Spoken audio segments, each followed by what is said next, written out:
What is up, guys? I'm the Senator, and today we're going to look at Nomad and why she's one of the best attackers that you need to be playing more. She provides a utility that you really don't see on a lot of operators, and we're going to look at why she is one of the best operators to solo queue with.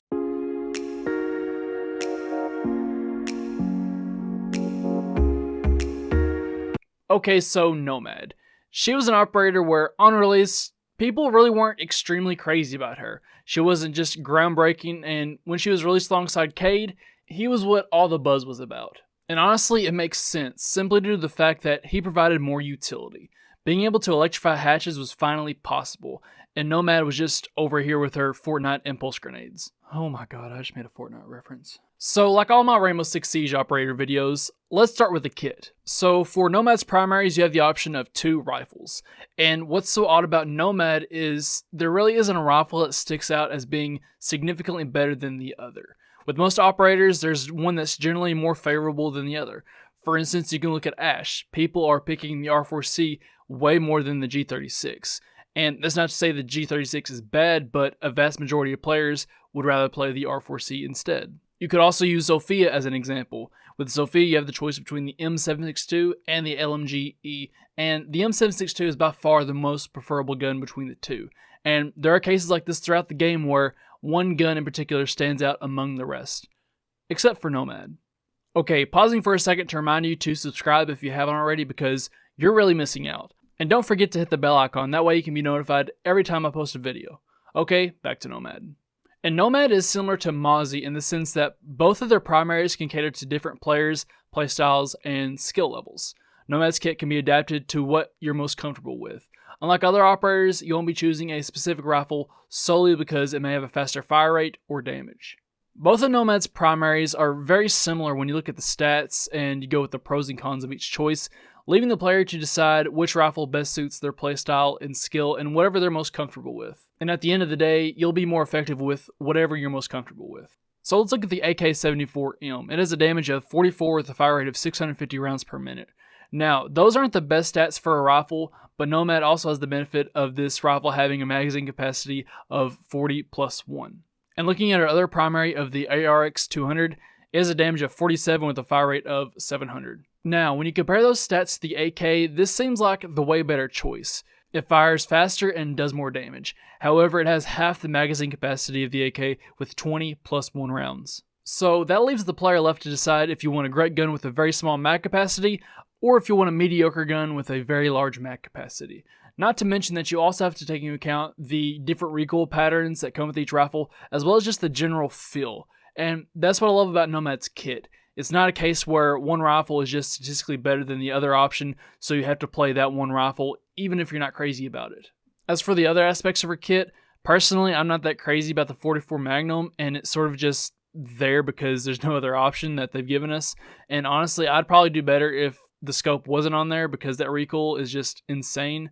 And personally, I'd love to see her get another secondary option, such as maybe the Super Shorty. With Nomad, you also get the option between having flashes and breaching charges, and that's fair, but I recommend that you bring flashes to burn up the ADSs so that you can launch your air jabs into sight.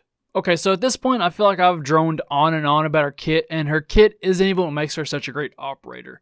To me, what makes her so great is how unique her ability is, and the only operator who does anything similar to Nomad is Gridlock with her track stingers. Both operators have the ability to protect the flank and make it difficult for defensive operators to rotate on site during the late game.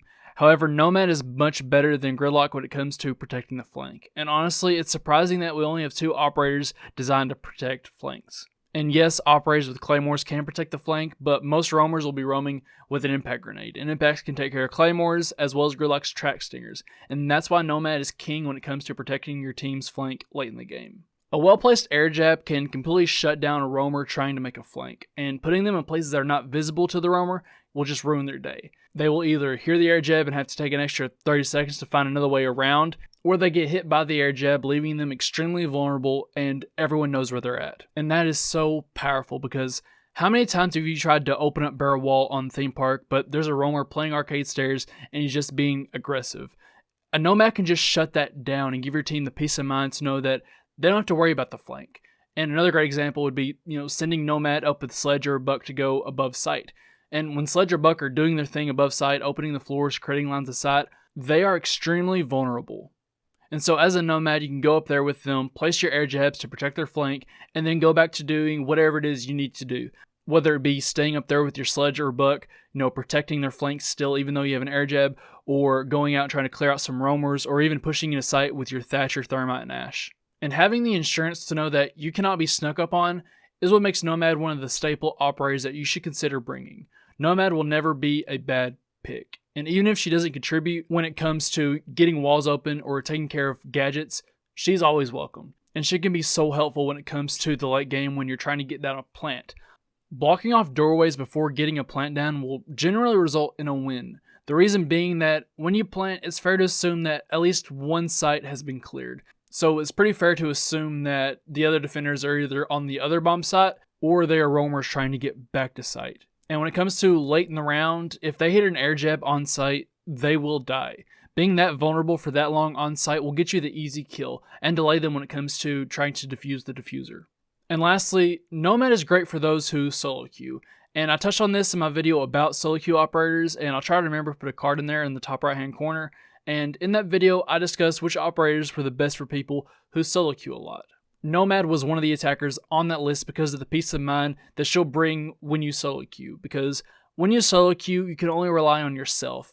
You cannot rely on your teammates to give you accurate callouts or any information for that matter. You can always rely on your teammates to have your back. However, an air jab can have your back. Placing air jabs and then pushing forward gives me a peace of mind and makes me more confident in playing. Because I know I'm protected and nobody can come behind me and get me. Whereas if you're in a coordinated stack, you can trust your teammates to be watching your flank. But when you solo queue and every player is spread out across the map doing God knows what, she can be so useful. And Nomad is very similar to Nock in that sense. And my last video is about how you should give Nock another look because she's really great for players who struggle when it comes to attacking, and she just brings a lot of potential. She'll also give attackers a peace of mind to know that you can't be seen or heard. Nock doesn't have to worry about, being seen by cameras or being heard by the defenders, and the defense relies so much on using their cameras as well as audio cues to find out where attackers are pushing from. So at the end of the day, start incorporating Nomad into your games because she's an operator that will always be helpful. The same way that Thatcher is important for Thermite and Hibana, Nomad is important to every other attacking operator and allows them to do their job effectively without having to worry about roamers coming from behind and getting them. So that's about it. Let me know what you think down below. I love hearing from you guys. Also remember to subscribe and hit the bell icon. That way you can be notified every time I post a video. I hope you enjoyed it. I'm the Senator, and as always, have a good one.